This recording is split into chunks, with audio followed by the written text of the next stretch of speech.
जान को है खतरा, जहां भगौड़े आतंकी दाऊद इब्राहिम ने रची मोदी को मारने की साजिश। मुंबई ट्रैफिक पुलिस को व्हाट्सएप पर मिला एक ऑडियो मैसेज जिसमें बताया गया कि दाऊद इब्राहिम ने मुश्ताक नाम के 2 आतंकियों को पीएम मोदी को मारने की दी है सुपारी।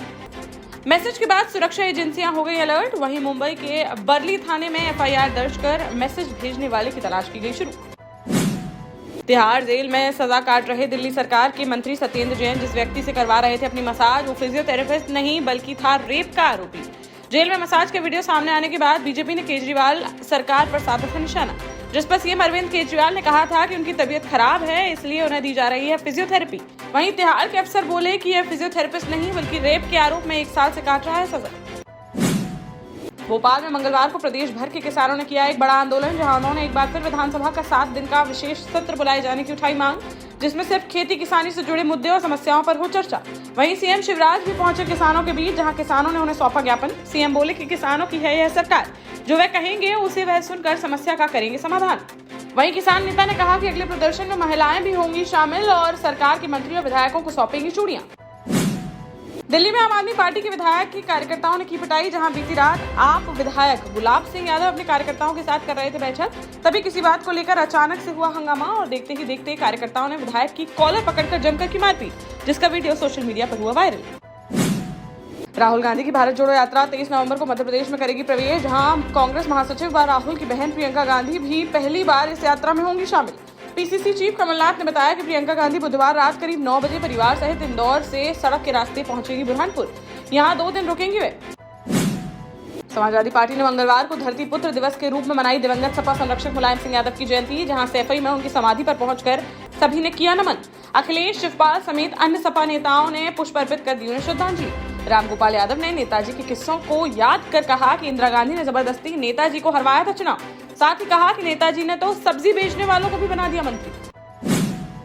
ग्वालियर में सोमवार को दिन दहाड़े हुई 1 करोड़ 20 लाख रुपए की लूट का पुलिस ने 6 घंटे में ही कर दिया खुलासा। कंपनी के एक कर्मचारी ने अपने साथियों के साथ मिलकर की थी लूट की प्लानिंग। पुलिस ने शातिर लुटेरे समेत 3 आरोपियों को किया गिरफ्तार, जिनके पास से लूट का माल भी किया गया बरामद। कार्रवाई कर सभी को भेजा गया जेल। सीसीटीवी फुटेज की मदद से हो सका खुलासा। उत्तर प्रदेश में सोमवार देर रात 6 आईएएस अफसरों के हुए तबादले, जहां अयोध्या, बस्ती, मिर्जापुर मंडल के बदले गए कमिश्नर। गौरव दयाल को बनाया गया अयोध्या कमिश्नर। अयोध्या में तैनात नवदीप रिंडवा को बनाया गया अलीगढ़ मंडल आयुक्त। तो वहीं आईएएस योगेश्वर राम मिश्रा को मिर्जापुर से हटाकर बनाया गया बस्ती का कमिश्नर। ग्वालियर के डबरा में गल्ला व्यापारी के साथ दिन दहाड़े बड़ी लूट की घटना आई सामने, जहां बैंक से 35 लाख रुपए निकालकर अपनी गद्दी पर जा रहे गल्ला व्यापारी को ठाकुर बाबा रोड के पास बाइक सवार 3 बदमाशों ने बाइक में जोरदार टक्कर मारकर गिरा दिया नीचे और इतने में ही 35 लाख की नकदी का भरा बैग लेकर हो गया रफूचक्कर। पूरी घटना वहां लगे सीसीटीवी कैमरे में हुई कैद। पुलिस ने मामले की जांच की शुरू। वहीं इस घटना पर पूर्व मंत्री इमरती देवी ने भी कानून व्यवस्था पर खड़े किए सवाल। कहा कि जल्द ही बदमाशों को नहीं किया गिरफ्तार तो वह पुलिस के खिलाफ सड़कों पर बैठकर देंगी धरना।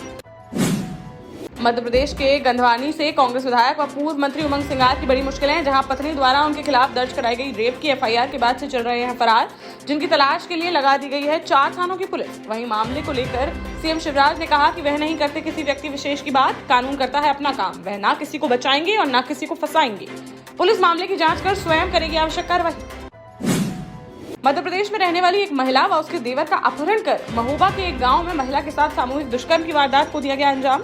विरोध करने पर पीड़िता के देवर के साथ बेरहमी से की गई मारपीट और वारदात को अंजाम देने के बाद दोनों को अचेत अवस्था में छोड़कर आरोपी मौके से हो गए फरार। पीड़िता ने एसपी को प्रार्थना पत्र देकर नामजद आरोपियों पर कार्रवाई किए जाने की उठाई मांग। बांदा में मछुआरों को नदी में से मछली निकालते समय मिली एक बेशकीमती मूर्ति, जहां आवरा गांव के पास चंद्रावल नदी से मछुआरे निकाल रहे थे मछली, तभी उनके जाल में फंसकर बाहर निकल आई एक मूर्ति, जिस पर वह बेचने की बना रहे थे योजना। तभी ग्रामीणों की शिकायत पर पुलिस ने मूर्ति को जब्त मालखाने में रखवा दी मूर्ति। कहा कि मूर्ति की कराई जाएगी जांच। ग्रामीण श्री रामचंद्र की बता रहे हैं बेशकीमती मूर्ति। चित्रकूट में सरकार विरोधी प्रदर्शन के दौरान आवागमन बाधित करने और पुलिस पर पथराव करने के मामले में कोर्ट ने 12 चित्रकूट सांसद आर.के. पटेल, पूर्व विधायक वीर सिंह पटेल, नगर पालिका अध्यक्ष नरेंद्र गुप्ता समेत 16 लोगों को दोषी पाए जाने पर 1-1 साल की सुनाई सजा। साथ ही प्रत्येक आरोपी पर 500 रुपए लगाया गया जुर्माना। बाद में अपील करने पर कोर्ट ने सभी आरोपियों को दे दी जमानत। ललितपुर में राज्य मंत्री मनोहर लाल पंत उर्फ मन्नू कोरी ने दिया एक विवादित बयान, जिसका वीडियो सोशल मीडिया पर हुआ वायरल, जिसमें उन्होंने एक कार्यक्रम को संबोधित करते हुए कहा कि एक समय वह दूसरों को विधायक ब्लॉक प्रमुख बनाने में लगे रहते थे। सागौन व तेंदू की पत्ती तक की लूट। लेकिन एक ठोकर लगने के बाद उन्होंने यह सब काम कर दिए बंद। ललितपुर जिले की तालबेहट कोतवाली पुलिस ने डकैती की योजना बनाते हुए 3 बदमाशों को किया गिरफ्तार। वहीं अंधेरे का फायदा उठाकर 2 बदमाश हो गए फरार। कोतवाली प्रभारी ने बताया कि विगत रात्रि कुछ बदमाशों के मेहरबान मंदिर के पास जंगलों में छिपे होने की मिली थी सूचना, जो डकैती की बना रहे थे योजना, जिस पर पुलिस ने तत्काल मौके पर पहुंचकर 3 बदमाशों को कर लिया गिरफ्तार, जिनके पास से 315 बोर का तमंचा व 2 जिंदा कारतूस किए गए बरामद। 24 नवंबर को सीएम योगी आदित्यनाथ झांसी आकर लक्ष्मी व्यायाम मंदिर में जनसभा को करेंगे संबोधित, जिसको लेकर शहर में तैयारियां हुई तेज। कहीं रातों रात डलने लगी सड़कें तो कहीं डिवाइडरों की कराई जा रही रंगाई पुताई। कार्यक्रम स्थल पर भी तैयारियां हैं तेज, सजकर तैयार हो रहा है पंडाल। जिला प्रशासन अलर्ट मोड पर आ रहा नजर, सभी व्यवस्थाओं का बराबर लिया जा रहा जायजा। जालौन कोतवाली थाना क्षेत्र अंतर्गत एदलपुर में रहने वाले पवन कुमार पुत्र महेंद्र ने एसपी को सौंपा ज्ञापन, जिसमें उसने बहन की ससुराली जनों पर दहेज की मांग पूरी न होने पर आए दिन मारपीट करने व बीते रोज उसकी बहन को जबरन जहर खिलाने का लगाया आरोप। कहा कि ससुराली जनों ने आक्रोश में आकर उसकी बहन को खिला दिया जहर, जिससे वह ओरई मेडिकल कॉलेज में जिंदगी और मौत से कर रही है लड़ाई। तहरीर देकर आरोपियों पर कार्यवाही की उठाई मांग। जालौन के मलकपुर गांव के ग्रामीणों ने प्रधान के खिलाफ खोला मोर्चा, जहां दर्जनों ग्रामीणों ने जिलाधिकारी कार्यालय पहुंचकर किया प्रदर्शन। लगाया आरोप कि ग्राम प्रधान नहीं चला रहे गौशाला, जिस कारण अन्य जानवर कर रहे हैं उनकी फसल खराब। जिलाधिकारी चांदनी सिंह को ज्ञापन देकर प्रधान के खिलाफ कार्रवाई की उठाई मांग। वहीं उन्होंने गौशाला का सही से संचालन किए जाने की उठाई मांग, जिससे जानवरों से बचाई जा सके फसल।